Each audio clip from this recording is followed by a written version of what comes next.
Hello friend, let discuss questions asked in RRB NTPC exam. Question number 1, विश्व पर्यावरण दिवस का विषय क्या था? देखो, विश्व पर्यावरण दिवस हर साल 5 जून को मनाया जाता है और विश्व पर्यावरण दिवस की इस बार थीम थी time for nature and biodiversity. अच्छा, जो वर्ल्ड एनवायरनमेंट डे है इसको मनाया जाता है, ये यूएनईपी के द्वारा मनाया जाता है। United Nations Environment Programme organise event for environment day every year to encourage world wide awareness and to action for the protection of environment. अच्छा, इसकी शुरुआत मनाने की शुरुआत हुई थी 1974 में और world environment day was establish by the, और ये एस्टेब्लिश किया था यूएन जनरल असेंबली ने, UN general assembly in 1972 on the first day of the Stockholm conference on human environment, और 1974 से मनाने की शुरुआत हुई थी। और इस बार की थीम थी टाइम फॉर नेचर। ये थी 5 जून 2020 को थीम। अच्छा, अभी नेक्स्ट क्वेश्चन देखते हैं। बिमस्टेक के सदस्य, और इसको मेजबान किया था इस बार कोलंबिया ने मेजबानी की थी। अच्छा, बिमस्टेक के सदस्य देश कौन से हैं? जो बिमस्टेक है, बिमस्टेक की फुल फॉर्म होती है the bay of Bengal initiative for multi sectoral technical and economic cooperation. तो बिमस्टेक में वो कंट्री आते हैं जो आपका बे ऑफ बंगाल के आसपास हैं, जैसे आपका भारत, श्रीलंका, म्यांमार, नेपाल, थाईलैंड, भूटान और बांग्लादेश। ये सब कंट्री बिमस्टेक के पार्ट हैं। अभी चलते हैं नेक्स्ट क्वेश्चन है कि बैंक ऑफ बड़ौदा में किन दो बैंकों का विलय हुआ है? तो बैंक ऑफ बड़ौदा में आपका देना बैंक और विजया बैंक, इन दो बैंकों का विलय हुआ है। नेक्स्ट क्वेश्चन है कि संयुक्त राष्ट्र सुरक्षा परिषद की स्थापना कब हुई थी? तो संयुक्त राष्ट्र सुरक्षा परिषद की स्थापना 24 अक्टूबर 1945 ईस्वी को हुई थी।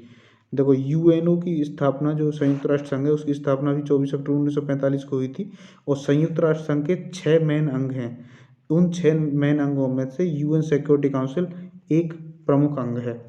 जैसे सेक्रेटेरिएट है, द इंटरनेशनल वो है, द इंटरनेशनल कोर्ट है और यूएन जनरल असेंबली है। तो जो यूएनएससी है, ये यूएन की एकमात्र ऐसी बॉडी है जो मेंबर स्टेट्स पर बाइंडिंग रेजोल्यूशंस पास कर सकती है। संयुक्त राष्ट्र सुरक्षा परिषद के टोटल 15 सदस्य हैं, जिसमें से 5 स्थायी सदस्य हैं और 10 अस्थायी सदस्य हैं जो 2 वर्ष के लिए चुने जाते हैं। जो 5 स्थायी सदस्य हैं इनको वीटो अधिकार प्राप्त हैं। इन 5 स्थायी सदस्यों में आपका आएंगे रसिया, अमेरिका, ब्रिटेन, फ्रांस और चाइना। देखो, संयुक्त राष्ट्र सुरक्षा परिषद की स्थापना सेकेंड वर्ल्ड वार के बाद हुई थी, भविष्य में कोई भी भावी विश्व युद्ध को रोकने के उद्देश्य से। और भी चलते हैं और आगे। अच्छा, जो बैंकों का विलय हुआ है उसमें अभी इस समय टोटल 12 बैंक हैं, पहले 18 से थे। तो अभी जो सबसे बड़ा बैंक है वो स्टेट बैंक ऑफ इंडिया है। फिर दूसरे नंबर पर पंजाब नेशनल बैंक है। पंजाब नेशनल बैंक में विलय हुआ था आपका ओरिएंटल बैंक ऑफ कॉमर्स का और इसका यूनाइटेड बैंक ऑफ इंडिया का। तो ये दूसरे नंबर का बैंक बन गया। फिर बैंक ऑफ बड़ौदा है तीसरे नंबर पर। फिर चौथे नंबर पर केनरा बैंक है। केनरा बैंक में विलय हुआ था आपका सिंडिकेट बैंक का। फिर यूनियन बैंक ऑफ इंडिया, और यूनियन बैंक ऑफ इंडिया में भी विलय हुआ था आंध्रा बैंक और कॉरपोरेशन बैंक का। और एक इंडियन बैंक में विलय हुआ है आपका इलाहाबाद बैंक का। अभी इनके मुख्यालय देखते हैं क्या क्या हैं। देखो, स्टेट बैंक ऑफ इंडिया का मुख्यालय मुंबई में, पंजाब नेशनल बैंक का मुख्यालय नई दिल्ली में, बैंक ऑफ बड़ौदा का मुख्यालय वडोदरा में, केनरा बैंक का मुख्यालय बेंगलुरु में, यूनियन बैंक ऑफ इंडिया का मुख्यालय मुंबई में, बैंक ऑफ इंडिया का मुख्यालय मुंबई में, यूको बैंक का मुख्यालय कोलकाता, इंडियन ओवरसीज बैंक का मुख्यालय चेन्नई में, बैंक ऑफ महाराष्ट्र का मुख्यालय पुणे में, पंजाब एंड सिंध बैंक का मुख्यालय नई दिल्ली में, सेंट्रल बैंक ऑफ इंडिया का मुख्यालय मुंबई में और इंडियन बैंक का मुख्यालय चेन्नई में। अभी चलते हैं नेक्स्ट क्वेश्चन। भारी जल का फॉर्मूला क्या है? भारी जल का फॉर्मूला होता है D2O। ये ड्यूटीरियम ऑक्साइड है। यदि जैसे आपका नॉर्मल जल है वो तो है H2O। यदि H2O का अणुभार की बात करेंगे तो 2 गुणा 1 प्लस 16 है, तो 16 तो इसका अणुभार होगा 18 नॉर्मल जल का। यदि D2O का बात करेंगे तो D2O का होगा 2 इंटू 2, इसका ड्यूटीरियम का 2 प्लस 16 है, तो 2 दूनी 4 और 16 20 होगा अणुभार। देखो, जो हाइड्रोजन है उसके 3 समस्थानिक होते हैं। एक हो गया आपका 1H1, एक 21H, एक 31H। जो 11H है ये तो प्रोटियम का नॉर्मल जल होता है। जो 21H है ड्यूटीरियम, उसका होता है भारी जल। और तीसरा होता है ट्राइटियम। जो ट्राइटियम है वो रेडियो एक्टिव रहता है। अच्छा, ड्यूटीरियम में एक प्रोटॉन, एक इलेक्ट्रॉन और एक न्यूट्रॉन रहेंगे। अच्छा, जो D2 के इसकी खोज किसने की थी? देखो, उरे एक वैज्ञानिक थे, उन्होंने तो ड्यूटेरियम की खोज की थी। The US scientist and Nobel laureate Harold Urey discovered the isotope deuterium in 1931। और यूरेज मेंटर ये थे गिलबर्ट न्यूटन लुइस, इन्होंने isolated first sample of pure heavy water by electrolysis in 1933। तो 1933 ईस्वी में भारी जल की खोज हुई थी। अभी चलते हैं नेक्स्ट है सुकन्या समृद्धि योजना किससे संबंधित है? जो सुकन्या समृद्धि योजना है ये 10 वर्ष से कम उम्र की बालिका के लिए एक खाता खोला जा सकता है, जिसको जब लड़की 18 वर्ष की आयु प्राप्त कर लेगी तो उसके बाद उस जमा राशि का 50% निकालने की सुविधा है, तथा ये 21 वर्ष की अवधि के बाद मैच्योर होगा। देखो, ये सुकन्या समृद्धि योजना है, ये prime aim of the scheme is to encourage parents of a girl child in order to create a fund for the future education and marriage expenses of their child। अभी नेक्स्ट क्वेश्चन देखते हैं, दक्षिण America महाद्वीप का स्थलरुद्ध देश कौन सा है? तो जो स्थलरुद्ध देश है ये आपके पराग्वे और बोलीविया है। यदि दक्षिण अमेरिका में अदर कंट्रीज की बात करें तो आपका ब्राज़ील है, चिली है, अर्जेंटीना है, ये सब कंट्रीज हैं, जिसमें से पराग्वे और बोलीविया लैंडलॉक्ड कंट्रीज हैं। अभी चलते हैं नेक्स्ट क्वेश्चन देखें, पानीपत का दूसरा युद्ध किन किन के बीच में हुआ था? तो पानीपत का दूसरा युद्ध 5 नवंबर 1556 ईस्वी में हुआ था। ये बैरम खां और हेमू के बीच में हुआ था। तो जो बैरम खां है ये सेनापति थे आपके अकबर के, और हेमू ये आदिल शाह का सेनापति था। अच्छा देखो, जो second battle of Panipat, the battle was fought between Akbar and Hemu.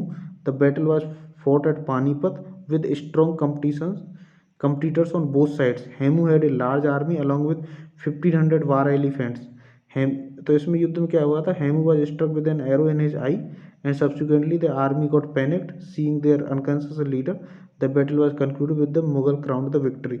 और फिर इसमें क्या हुआ था? अकबर उस समय जब राजा बना था उस समय सिर्फ 13 साल के थे। तो ये जो संरक्षण में बैठे थे ये बैरम खां के संरक्षण में बैठे थे। तो इसमें यहाँ हेमू हार जाता है और मुगलों की जीत होती है। अगर पानीपत के फर्स्ट बैटल की बात करें तो वो आपका लड़ा गया था 21 अप्रैल 1526 ईस्वी को, जिसमें बाबर ने इब्राहिम लोदी को हराया और मुगल वंश की स्थापना की। बाबर के बाद फिर आता है हुमायूं, जिसकी मृत्यु 1555 ईस्वी में हो जाती है, सीढ़ियों से गिरकर मृत्यु हो जाती है। फिर उसके बाद अकबर बैठता है 1556 ईस्वी में, तब ये सेकेंड बैटल ऑफ पानीपत लड़ा गया। नेक्स्ट क्वेश्चन देखते हैं, पट्टचित्र कला शैली किस राज्य की है? जो पट्टचित्र कला शैली है ये उड़ीसा की है। Pattachitra is done on the canvas and is manifested by rich colourful application. इसी में पट्टचित्र में आपका चतुर्मुखी लिंग और पंचमुखी गणेशा की मूर्तियां हैं। ये आपका उड़ीसा की कला शैली है। अभी चलते हैं नेक्स्ट क्वेश्चन है कि सबरीमाला मंदिर किस राज्य में स्थित है? सबरीमाला मंदिर आपका केरल राज्य में स्थित है। केरल के लोक नृत्य की बात करें तो आपका ये कथकली केरल का ही लोक नृत्य है। अच्छा, Sabarimala temple is the temple complex located at Sabarimala hill inside the Periyar tiger reserve. ये पेरियार टाइगर रिजर्व के अंदर है, इन दी पेरीनाथ विलेज, ये केरला में है। और ये भगवान अयप्पा का मंदिर है। भगवान अयप्पा के बारे में मान्यता है कि ये मतलब भगवान शिव और मोहिनी जो विष्णु जी का अवतार था उनके पुत्र हैं, और ये बाल ब्रह्मचारी, इसलिए यहाँ 10 से 50 वर्ष की आयु की महिलाओं का प्रवेश वर्जित है, जिसका भी सुप्रीम कोर्ट में मामला चल रहा है। अच्छा, नेक्स्ट क्वेश्चन है कि भारत के सबसे युवा राष्ट्रपति कौन थे? तो भारत के सबसे युवा राष्ट्रपति नीलम संजीवा रेड्डी थे। ये 6वें राष्ट्रपति थे और 64 वर्ष की अवस्था में बने थे। और ये इनके काल में 3 प्रधानमंत्री चेंज हुए थे। मोरारजी देसाई, फिर आए थे चौधरी चरण सिंह, उसके बाद फिर ये इंदिरा गांधी आई थी। देखो, Neelam Sanjiva Reddy was elected unopposed, और ये अनअपोज्ड चुने गए थे। The only president to be elected thus after being unanimously supported by all political parties including the opposition Congress party। At the age of 64 he became the youngest ever person to be elected president of the India। अभी चलते हैं next question है कि DRDO द्वारा विकसित rocket launcher का नाम क्या है?